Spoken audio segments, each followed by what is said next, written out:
이사야서의 마지막 장 66장 말씀의 제목은 말씀을 듣고 떠는 자에게입니다. 말씀을 듣고 떠는 자에게. 오늘 이사야서의 모든 말씀을 우리가 다 듣지 못하신 분들이 많겠지만 우리에게 이사야를 통해 이런 말씀을 주셨구나의 마지막이 정리되길 바랍니다. 첫 번째로, 여러분, 교회는 어떤 사람이 모이는 곳일까요? 저는 교회 간판이 붙어 있다고 해서, 교회 건물이라고 해서 그곳을 다 교회라고 말하지 않습니다. 그렇죠? 그렇게 기준을 잡으면 저기 장길자 하나님의 교회가 교회일까요? 저기 신천지 거기가 교회일까요? 저는 교회 간판이 붙어 있다 그래서 절대 교회라고 생각하지 않습니다. 이사야서가 오늘로 마지막 장입니다. 네, 이사야서 1장을 언제 했나 보니까 2019년 3월 6일에 시작을 했어요. 시간이 지나서 이제 이사야서의 마지막 장으로 들어왔어요. 이사야서를 지나오면서 많은 일들이 있었기 때문에 개인적으로 감격이 굉장히 매우 큽니다. 교회를 이제 막 시작해서 가슴 설렜던 기억부터 시작해서요. 이제 중간에 이제 또 제가 목산수도 받고 결혼식도 하고 그러다가 이제 코로나 때문에 마음고생도 많이 했고 진짜 너무 많은 일들이 있었어요. 그래서 오랜만에 이제 이사야서 1장 설교를 한번 들어보는데 많이 어색하게 설교를 하더라고요. 발음도 뭐라는지 안 들리게 안녕하십니까 이런 느낌이에요. 우물거리고 목소리에도 힘이 없고요. 아직 스탠스가, 원래 전도사는 목사님보다 세게 말하면 안 됩니다. 부교육자가 목사님보다 세게 말하면 안 돼요. 그런 자세였던 것 같아요. 제가 설교의 톤이 좀 강하게 된 계기도 사실 이 전도사 때 모습을 벗어나야 됐기 때문에 그렇게 된 겁니다. 듣는 분들 중에는 불편한 분들이 계실지 모르지만 막상 편한 톤과 편하게 설교를 하면 확 어떤 느낌이 드냐면 전도사님의 애쓰시네 이 느낌이 돼요. 차라리 좀 강한 어투를 쓰는 게 좀 메시지를 강하게 하는 게 훨씬 낫더라고요. 설교의 폼이 바뀐다는 건 사실 그 설교자의 인생도 바뀌었다는 얘기입니다. 곧 4년째가 되어가는 이소원교회 시간이 지나가면서 저 역시도 어마어마하게 많은 변화를 겪었고 그 안에는 이사야서의 기록이 있어요. 저는 몸으로 체감한 이사야서인 것 같습니다. 그 이사야서 1장을 시작할 때 설교를 보면, 그죠? 교회를 처음 시작했을 때 했던 설교인데 그때도 이미 강조를 했던 게 교회는 사람이 많이 와야 세워지고 돈이 있어서 세워지는 게 아니다라고 강조했어요. 저는 그때부터 지금까지 한결같이 그 얘기를 해왔습니다. 66장 1절을 보시면 여호와께서 이와 같이 말씀하시되 하늘은 나의 보좌요 땅은 나의 벌판이니 너희가 나를 위하여 무슨 집을 지으랴 내가 안식할 처소가 어디랴. 하나님은 집이 필요 없으시다. 하늘은 나의 보좌고 땅은 나의 발판이다. 그런 분이 왜 교회를 만드실까요? 왜 교회가 하나님의 집일까요?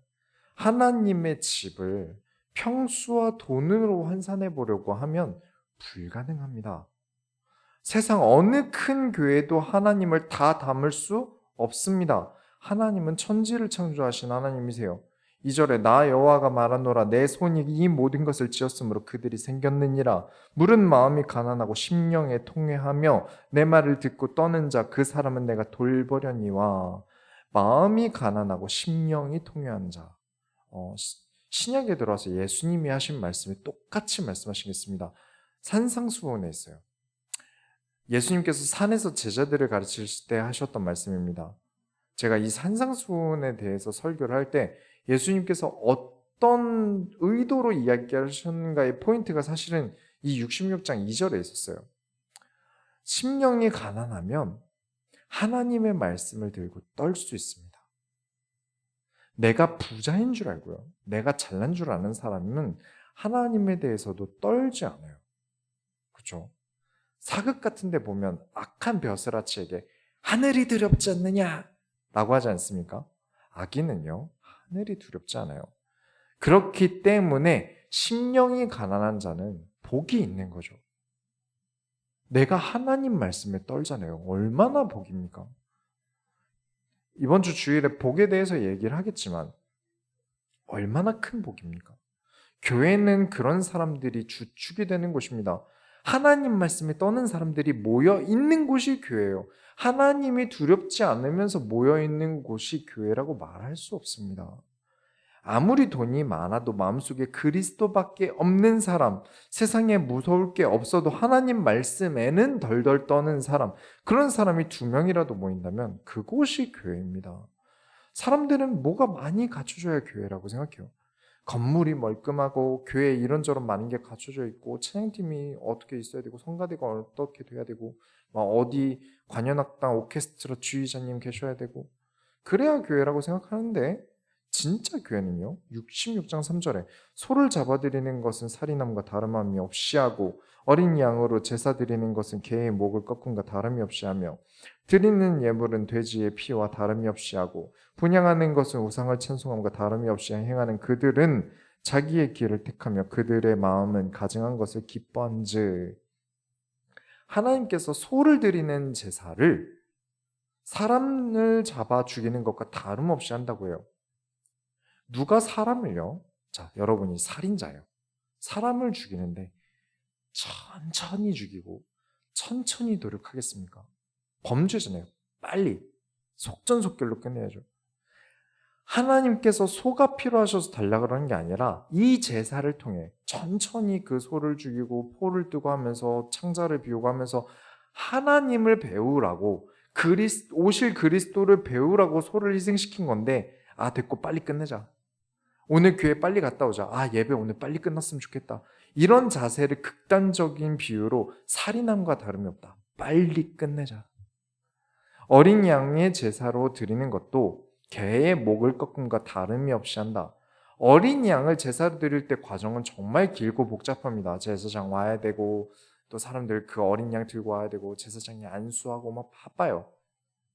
그런데 그냥 개 목을 잡고 확 꺾어 죽이듯 속전속결로 끝낸다는 거예요. 예배가 그냥 의무, 빨리 끝내야 되는 의무인 거예요. 하나님을 배우고 말씀을 떠는 시간이 아니라 그냥 빨리 끝내는 시간. 빨리 끝냈으면 좋겠다. 드리는 예물은 돼지의 피와 다름이 없다는데 돼지는 피를 먹을 수 없죠.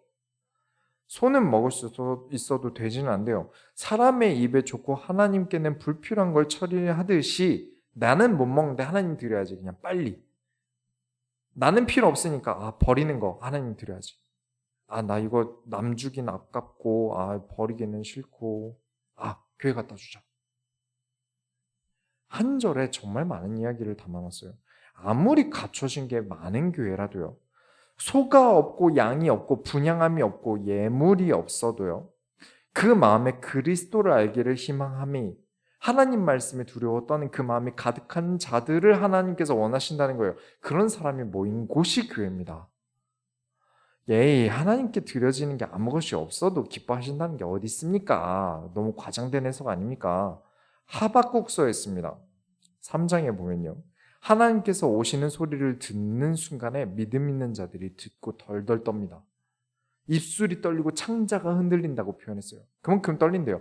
그러면서 뭐라고 고백하냐면 하박국서 3장 17절부터 18절에 비록 무화과 나무가 무성하지 못하며 포도나무에 열매가 없으며 감람나무에 소출이 없으며 밭에 먹을 것이 없으며 우리의 양이 없으며 외양간에 소가 없을지라도 나는 여호와로 말미암아 즐거워하며 나의 구원의 하나님으로 말미암아 기뻐하리로다.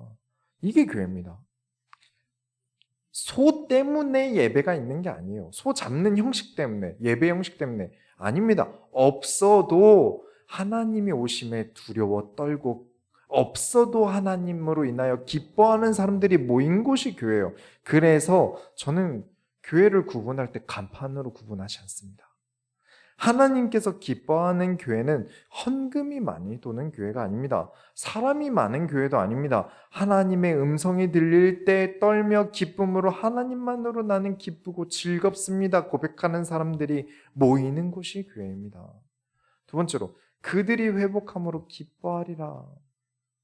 66장 5절에 여호와의 말씀으로 말미암아 떠는 자들아 그의 말씀을 들을지어다. 이르시되 너희 형제가 너희를 미워하며 내 이름으로 말미암아 너희를 쫓아내며 이르기를 여호와께서는 영광을 나타내사 너희 기쁨을 우리에게 보이시기를 원하노라 하였으나 그들은 수치를 당하리라 하셨느니라.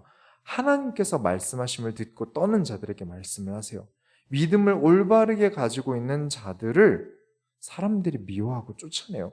교회에 같이 있는데 정말 믿음이 올바르게 있는 자들을 믿음이 별로 없는 사람들이, 믿음 안 좋은 사람들이, 약한 사람들이 쫓아내요. 왜죠? 사람들이 바라는 말을 하지 않아요. 정말 말씀을 올바르게, 성경을 올바르게 본 사람들은 하나님께서 하시지도 않은 말씀을 했다고 말하지 않습니다. 왜죠? 그 말씀에 떠는 자들이니까요. 떠는 사람들이 어떻게 말씀을 왜곡하고 없는 말씀을 지어낼 수 있겠습니까? 어떻게 거짓말을 할 수 있겠어요? 그러나 여호와의 이름을 거론하며 거짓말하는 사람들이 진짜 믿음 있는 자들을 쫓아내버려요. 마음이 안 들겠죠.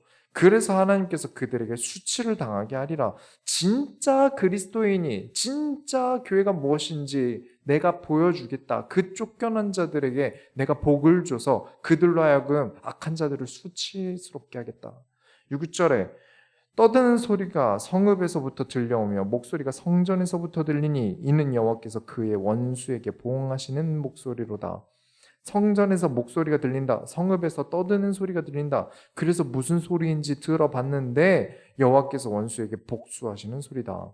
악한 자들은 하나님의 말씀을 듣고 떠는 자들을 내쫓고서 자기들은 성전에서 예배를 하고 있다 그래요.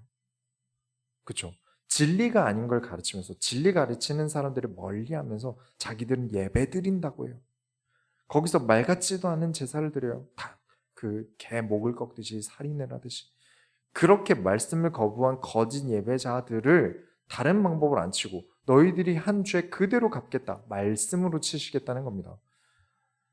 7절부터 9절은 하나님께서 의인을 회복시키기를 아이를 낳을 때 고통 중에 낳지 않습니까? 이마저도 제대로 태어날지 유산될지 모르잖아요. 그런 어려움을 가지고 있는 게 임신이죠. 의인들, 말씀이 두려워 떠는 자들에게 하나님께서 출산의 고통조차 주지 않고 유산도 시키지 않고 반드시 그런 식으로 회복하게 해주겠다.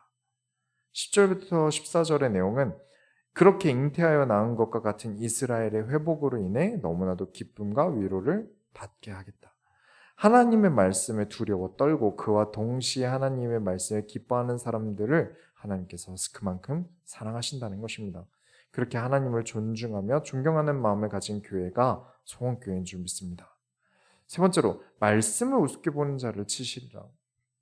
15절부터 17절에 보라 여호와께서 불에 둘러싸여 강림하시리니 그의 수레들은 회오리 바람 같으리로다. 그가 혁혁한 위세로 노여움을 나타내시며 맹렬한 화염으로 책망하실 것이라. 여호와께서 불과 칼로 모든 혈육에게 심판을 베푸신즉 여호와께 죽임을 당할 자가 많으리니 이렇게 여호와 앞에 망하게 될 자들은 뭘 잘못했길래 망하게 됩니까? 17절에 스스로 거룩하게 구별하며 스스로 정결하게 하고 동산에 들어가서 그 가운데 있는 자를 따라 돼지 고기와 가증한 물건과 쥐를 먹는 자가 다 함께 망하리라. 여호와의 말씀이니라. 지난주에도 우리가 이사야서 말씀으로 보았지만 하나님께서 우상 숭배를 하는 사람 중에서도 가증하다. 안 그래도 가증한데 그 중에서도 가증하다. 여기는 사람은 나는 거룩해. 나는 높은 사람이야. 너 따위가 내 근처로 오려고 하지 마. 난 너보다 거룩한 사람이야. 이런 사람을 하나님께서 더 가증스럽게 여긴다고 하셨어요. 그러면서 다시금 하나님의 백성이라는 자들에게 경고를 하십니다.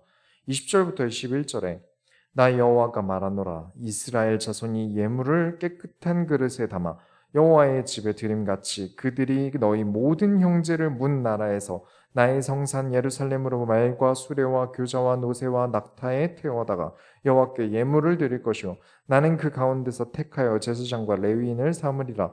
여호와의 말이니라. 이 이야기는 이스라엘 백성을 말하는 게 아니라 이스라엘 밖의 하나님의 백성, 곧 저와 여러분을 말하기도 합니다. 지난주에도 다뤘죠. 이스라엘 백성들이 저희는 그래도 하나님의 백성이니까 도와주셔야죠. 그 이스라엘 백성에게 너희만 하나님의 백성이 아니야.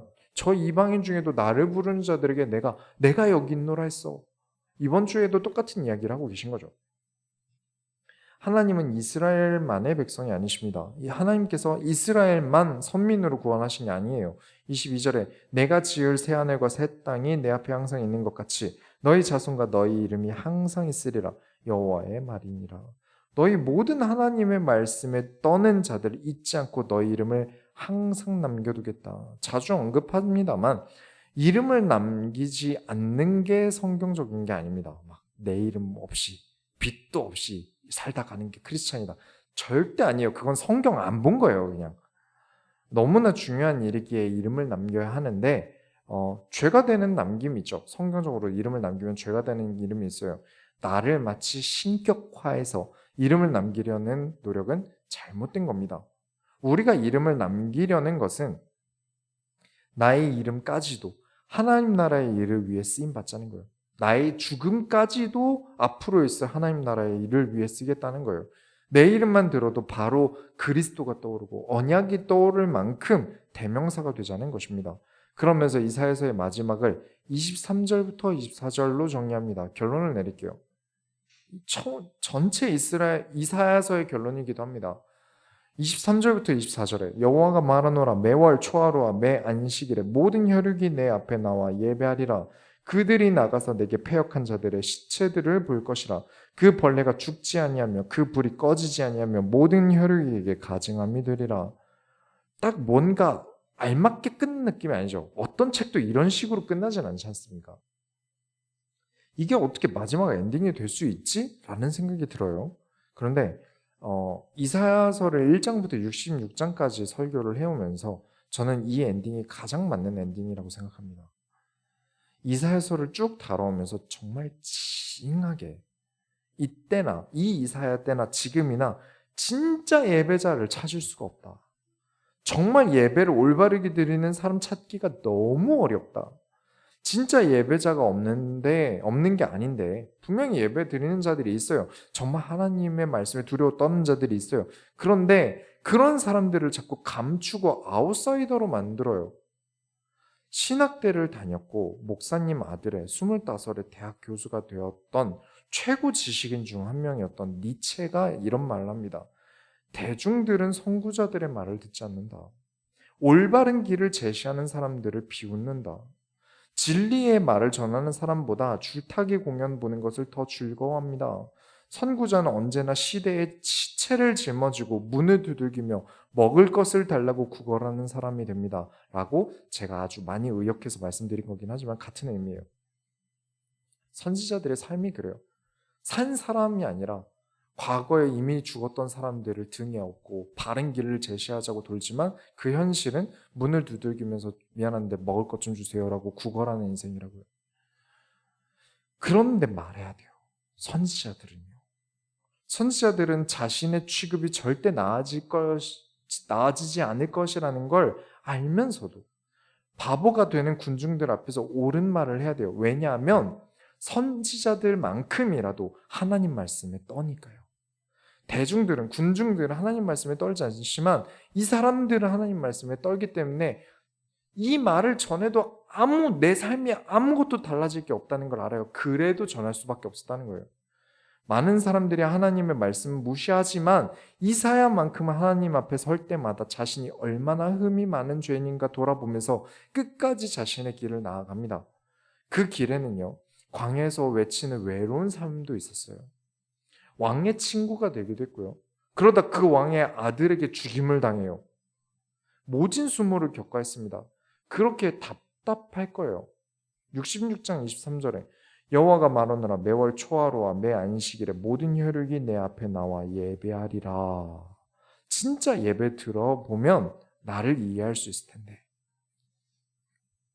내가 왜 이렇게 힘겹게 살면서 사람들에게 하나님의 말씀을 들으라고 하는지 너희가 진짜 예배 드려보면 나를 이해할 수 있을 텐데 정말 하나님의 말씀을 들어보면 사람들이 바보같이 가르치는 게 얼마나 위험한지 하나님 말씀을 얼마나 어기는 행위인지 알 수 있을 텐데 저는 이 마음이 이해가 갑니다. 설교가 진짜 메시지가 중요하지 않은 시대를 살고 있어요. 그런 시대에 말씀을 강조하는 게 얼마나 어려운 일인지 저도 체감하고 있습니다. 그래도 하나님께서 저에게 비춰주신 그 마음을 제가 보았기에 저는 멈출 수가 없어요. 그 마음이 이사야서에 고스란히 있습니다. 정말 말 안 듣는 백성들에게 벌하시겠다, 멸하시겠다 경고하시는 걸요. 1장부터 66장까지 주구장창합니다. 수십 년 동안 하셨어요. 과연 진심일까요? 진심으로 단번에 경고하고 끝내실 거였다면 66장까지 올 일도 없었을 거예요. 내가 멸하겠다. 다 없애버리겠다. 내가 너희들을 절대 가만두지 않겠다. 해놓고 66장까지 수십 년을 끌어오셨다니까요. 그 얘기는 진심이 아니었던 거죠. 제발 돌아와라 라는 뜻이었던 거예요. 사랑하시기에 계속 경고만 하신 거예요. 너 혼난다. 내가 이렇게 혼내고 저렇게 혼내고 가만 안 둔다. 라면서 말만 66장까지 하는 동안 이스라엘 백성들은 어땠을까요? 무슨 하나님께서 수십 년 동안 말만 하시냐. 내가 저번에 뭐라고 하실 때 쫄아봤는데 그 뒤로 별일 없더만. 몇십 년이 지났냐 그때 이후로. 이사야가 무슨 하나님의 말씀을 말해. 저거 다 사기꾼이야. 아 진짜 하나님의 말씀이면 1장 말씀 나왔을 때 성취됐어야지. 수십 년 동안 왜 66장까지 끌고 있어? 하면서 대중들은 넘어갔을 거예요. 제가 이사야라면요. 아니 하나님 언제 벌하세요? 저만 이상한 사람 되잖아요. 저만 이게 뭐예요? 라고 원망했을 텐데 이사야는 마지막 66권까지 나갑니다. 24절에 그들이 나가서 내게 패역한 자들의 시체들을 볼 것이라. 그 벌레가 죽지 아니하며 그 불이 꺼지지 아니하여 모든 혈육에게 가증함이 되리라. 늘 하던 대로, 늘 이야기하던 대로 그 늘 매 장마다 하나님께 받은 말씀 그대로 전달하면서 이사야서를 마칩니다. 하나님의 일은 언제 일어날지 모릅니다. 때와 기한은 하나님께서 정하신 것이니 우리가 알 수 없어요. 그러나 믿어야 합니다. 몇십 년 후, 몇백 년 후에 성취될지 몰라요. 하나님께서 우리에게 이 말씀을 주신 게 언제 우리에게 빛으로 성취될지 몰라요. 그러나 언제가 될지 모르나 우리는 하나님 말씀에 순종해야 합니다. 사람들은 기도응답이라고 하면 기도한 직후 바로 응답이 올 것을 기대합니다. 그렇게 많이 가르치고요. 그런데 성경과 함께 시간을 보낸 사람들은 그렇게 가르치지 않습니다. 많은 선지자들과 사도들의 기도는 그들이 죽은 뒤에, 그 뒤에도 막 200년 뒤에 성취된 것도 많으니까요. 당장 언제 하나님께서 하실지 모르나 종으로서 전달하라는 말씀을 심부름을 계속한 것이기에 절대 여러분의 기도는 바로 응답됩니다 라면서 가르치지 않습니다. 올바른 것을 깨달으세요. 이사야서를 우리가 쭉 따라오면서 여러분 가슴속에 하나의 불씨라도 남았다면 그 불씨가 살아서 여러분의 마음을 주의 성전에 하나님의 말씀에 타오르게 하실 줄 믿습니다. 그렇게 되길 저뿐만 아니라 이사야서의 마지막을 보면서 이사야도 간절히 바라고 있었을 겁니다. 우리가 하나님의 손을 열어드립시다. 하나님 감사합니다. 오늘도 우리에게 말씀을 주심을 감사드립니다. 이사야서를 마무리하면서 우리가 이사야의 마음을 봅니다. 예배자가 없고 진짜 예배를 드렸다면 이사야의 말을 이해했을 것이고 하나님 말씀에 순종했을 것이나 예배자가 없었기에 이사야의 마음을 이해하지 못했습니다. 하나님, 우리가 이 성경 말씀을 이해할 수 있도록 우리가 언제나 하나님의 일에, 우리가 예배의 일에 우리의 마음을 다하게 하여 주옵소서. 살아계신 예수 그리스도의 이름으로 기도드렸습니다. 아멘.